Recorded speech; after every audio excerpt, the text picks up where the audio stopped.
Welcome back to the Steadfast 2277 channel, and today we're working on this Jeep XJ Cherokee here. There seems to be a problem with the power steering pump. Now there could be possible reasons why power steering pumps malfunction and how they do it. Usually a couple of signs are burnt power steering fluid, it's making a noise, you seem to lose your power steering and now you have manual, which is not good in these modern day engines, even though this isn't modern day at all. So today we're going to show you how to take it off the XJ, put the pulley back onto the pump, and then reinstall it back into the car. And I know what you guys are thinking at home, that you don't even want to even touch this. You don't even want to worry about it. You just want to give it to someone. Well, I'm telling you now that you can do it yourself. It's not that big of a job and it's not that hard. You just got to be able to have the right tools and go for it. Now come on over and follow me here. So here is your power steering pump with your reservoir. So you can get this without the reservoir, but I highly recommend that you get it all into one, because there's a lot of gaskets in here that if you were to put on yourself, it could be kind of problematic for you down the road. Even though you put it on, you put it all together, and I have a leak, it would be just devastating.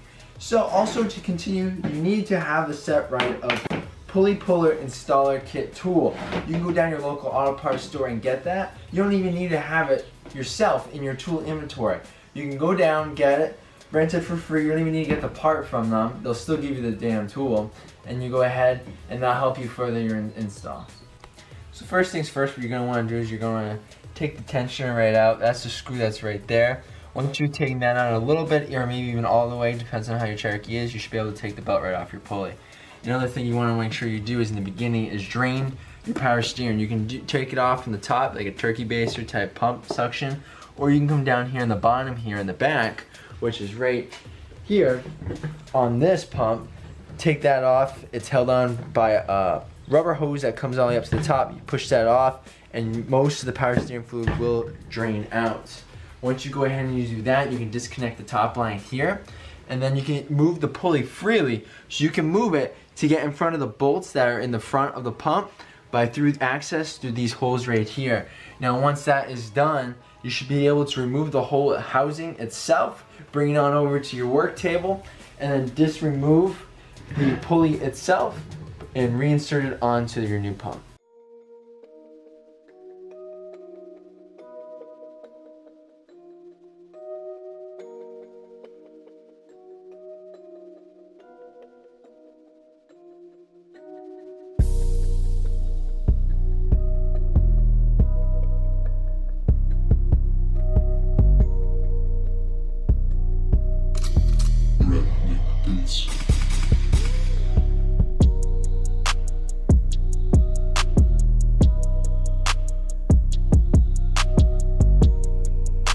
Alright, so as usual when you're working on an older vehicle or any vehicle in general, you always run into problems.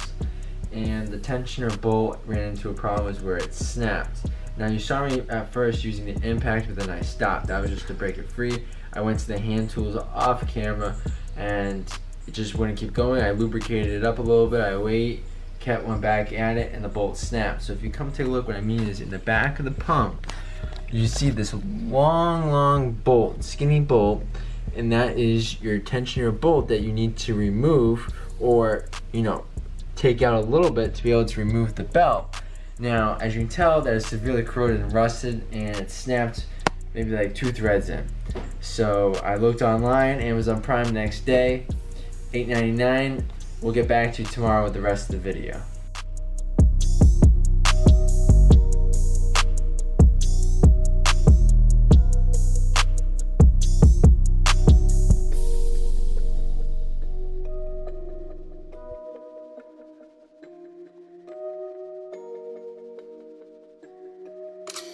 Retnik.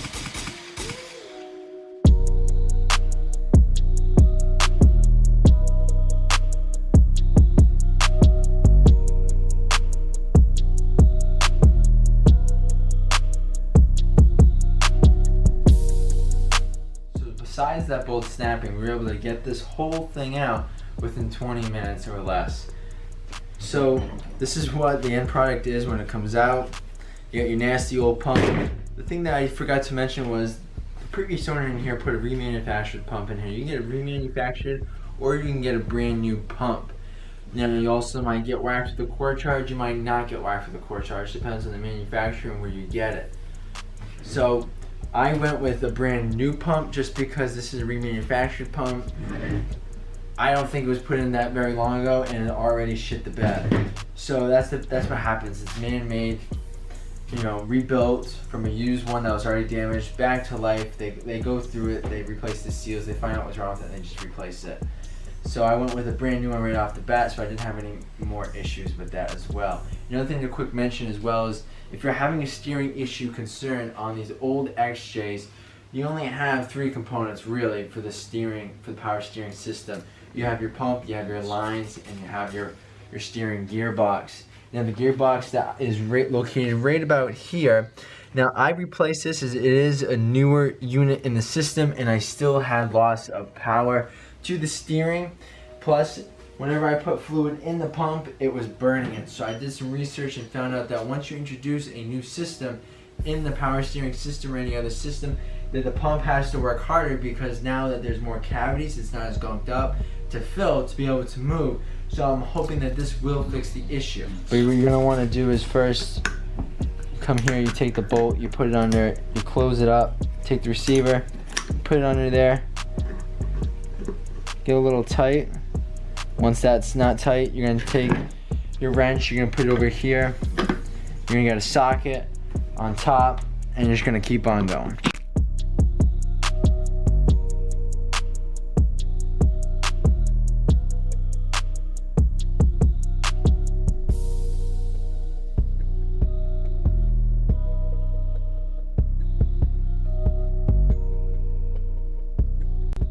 That's how easy it is to do that. Simple. Just make sure you lube it up first. I've seen some people and they just snap it off.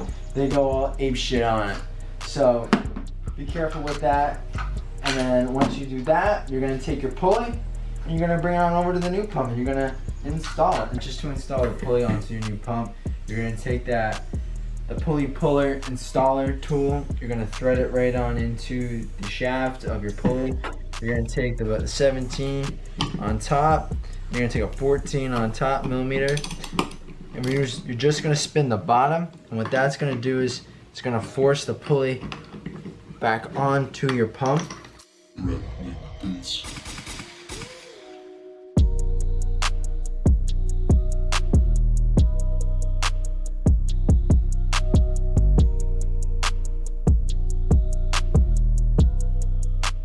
Here comes the easy parts pretty much. After you already did all the work over here on the table, you bring it on over, you mount it in. If you really want to help you out in the future, if everything's gonna be issues, you can put some anti-seize on there, or if you're a little afraid that it's gonna come off, you can put some Loctite on there as well. When I put the pulley back on, because if you remember in the earlier video, I did snap the tensioner, so I put some anti-seize on that, but on the pulley bolt that came with it, I put Loctite on there just so the vibrations wouldn't shake it on off. Now that replacement set right there was $8.99 one-day shipping from Amazon, so it's not too big of a deal. I'm not worried, it's not a big chunk of change out of the pocket, because this one here was pretty shot. There's no way that was coming out, and that happens on any vehicle, especially living up here in New England, the climate, the salt, and all that road grime. So after everything's all set, make sure all your lines are hooked up. That is very important, so that way you don't have any leaks. Now once everything is all set, torqued down, you're gonna go ahead and you're gonna fill up your reservoir.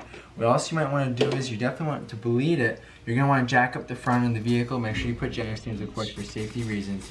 And you're gonna fill the reservoir up. When you go ahead and start the vehicle, let it run a little bit, check the fluid level. You're probably gonna need to add some more as it's spinning. The system is circling the fluid through it. And then you're gonna cycle the steering wheel from right to left. And what that's gonna do is it's gonna pump the new fluid through the system. It's gonna get rid of any the air leaks without putting too much strain on the system. That's why we're lifting the front end up. After everything checks out good, no more bubbles, you can put it down, you can put the cap back on, you can take it for a drive, come back, check the fluid level. Now on the dipstick, it has a hot and cold level, so obviously that's gonna be your hot level. After that, you're good to go.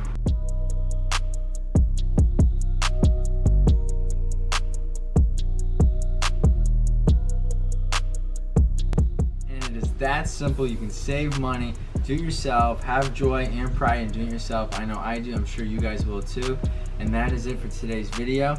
So please subscribe, hit that bell notification so when I post a video you'll get word of that. Comment below and give me a thumbs up. And I'm Steadfast 2277. Take care.